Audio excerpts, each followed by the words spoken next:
Welcome to today's podcast, where we're diving deep into a really fun and effective way to practice English, role-playing. Whether you're a beginner or you're already pretty fluent, role-playing is a fantastic way to enhance your language skills. That's right, Sarah. Role-playing gives you the chance to practice speaking in real-world situations, and it's much more interactive than just reading from a textbook. Plus, it's a great way to build confidence in speaking. You can get into character and immerse yourself in the language in a way that feels natural. Exactly.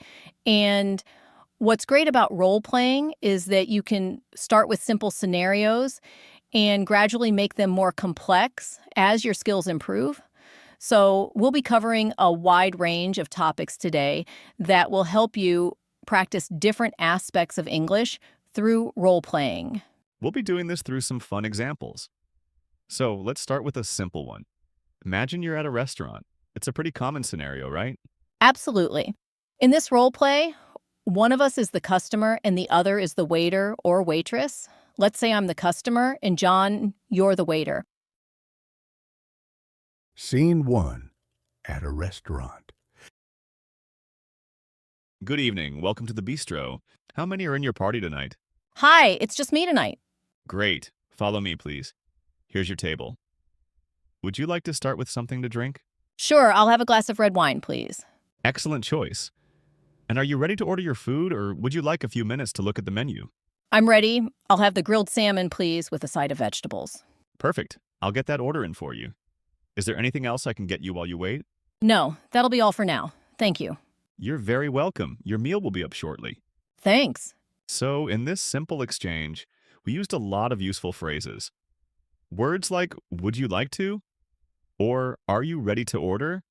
Are very common in everyday life. These kinds of questions are things you'll encounter at restaurants all over the world. And notice how we made sure to use polite phrases. That's really important. In English-speaking cultures, it's common to be polite in these situations, whether it's saying please or thank you or even asking, is there anything else I can get you? That's a great point, Sarah. Politeness is essential in English-speaking environments, and practicing these social norms through role-playing makes them stick in your mind. Now, let's move to a different scenario. Let's try a job interview situation. Job interviews can be nerve-wracking, especially in a second language, but practicing with role play can help you build confidence. Scene 2. Job interview. Good morning, Sarah. Thanks for coming in today. How are you doing? Good morning, John. Thank you for having me. I'm doing well, thank you. How about you? I'm doing well. Thanks for asking. Let's dive right in.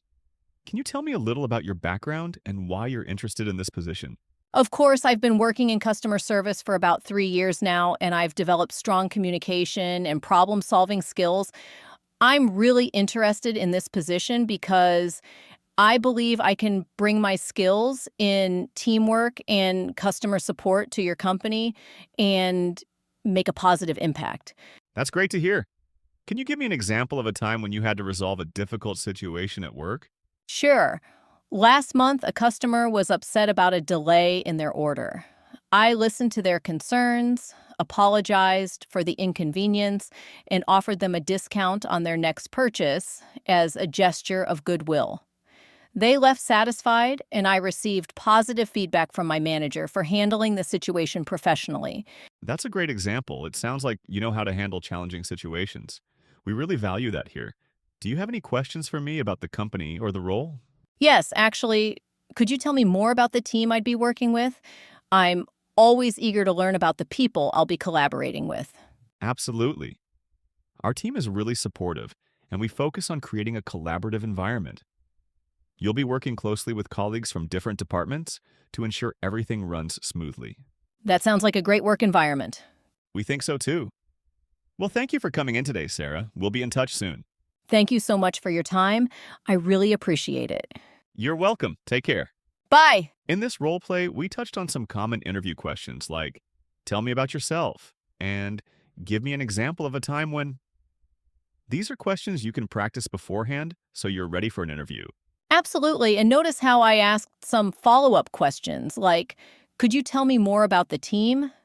This shows that you're engaged and interested in the role, which is really important to show during an interview. And practicing this kind of conversation will also help you sound more natural in interviews. If you've role played enough times, you'll feel confident when you have to do it for real. Now let's switch things up. How about a phone conversation scenario? This one can be a little tricky since you can't see the other person's facial expressions or body language, but it's a skill worth practicing. Scene 3, phone call. Hello, is this Sarah? Yes, this is Sarah speaking. How can I help you? Hi, Sarah. This is John from the HR department. I wanted to check in about your availability for an interview next week.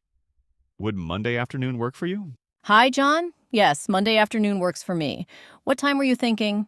How does 2 p.m. sound? 2 p.m. is perfect. Thank you for confirming. Great. We'll send you the details over email. Looking forward to speaking with you again. Thanks again, John. I look forward to it. Have a great day. You too, Sarah. Bye. Bye. Phone calls can be a bit more difficult because you don't have visual cues to rely on. But just like with in-person conversations, being polite and clear is key. Notice how we kept things professional but friendly. Yes, and remember, in phone conversations, it's really important to speak clearly and to give enough time for the other person to respond. You don't want to talk too fast or interrupt. Exactly. And when you're role-playing, it's a good idea to practice both formal and informal phone conversations, since you might need to use both in real life. So we've done a restaurant scene, a job interview, and a phone call. But what about a more casual scenario? Something like meeting a friend for coffee? Oh, great idea. Let's do it. Scene 4, coffee shop. Hey, John, it's so good to see you. How's everything going? Hi, Sarah. Things are going pretty well. Just busy with work. How about you? Same here. I've been juggling a few projects, but I'm excited for the weekend. Got any fun plans? Actually, I'm planning to relax a bit. Maybe catch up on a show I've been meaning to watch. What about you? I'm going to try that new yoga class I mentioned last time. It starts tomorrow, so I'm really looking forward to it. That sounds awesome. I've heard that place is great. How long have you been doing yoga? This is my first class, actually. I'm a little nervous, but I'm excited to try something new. I'm sure you'll love it. It's all about relaxing and focusing on your breath. I bet you'll feel great afterward. Thanks for the encouragement. So, what else is new with you? Not much, just the usual work stuff. Oh, I did get a new coffee machine for my apartment. It's been a game changer. Oh, I need to get one of those.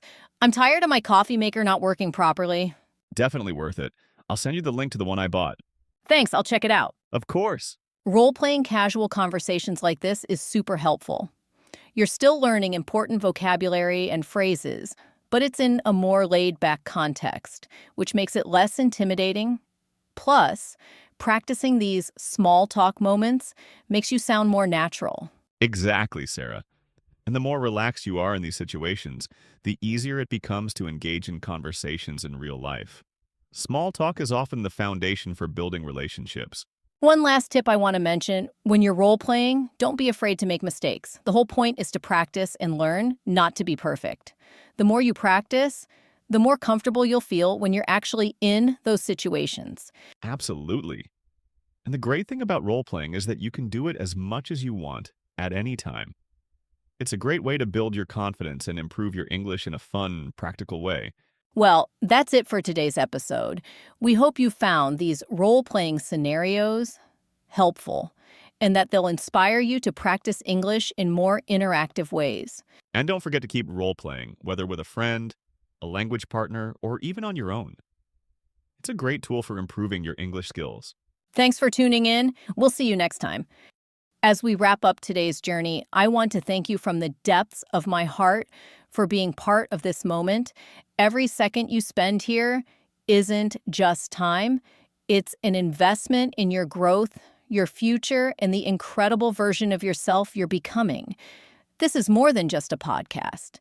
It's a mission to empower minds, break language barriers, and inspire confidence, one word at a time. And if this message spoke to your heart, if it gave you hope, clarity, or even just a spark of motivation, don't let it end here. Hit that like button to show your support. It tells the world that you believe in growth, in purpose, and in the power of words.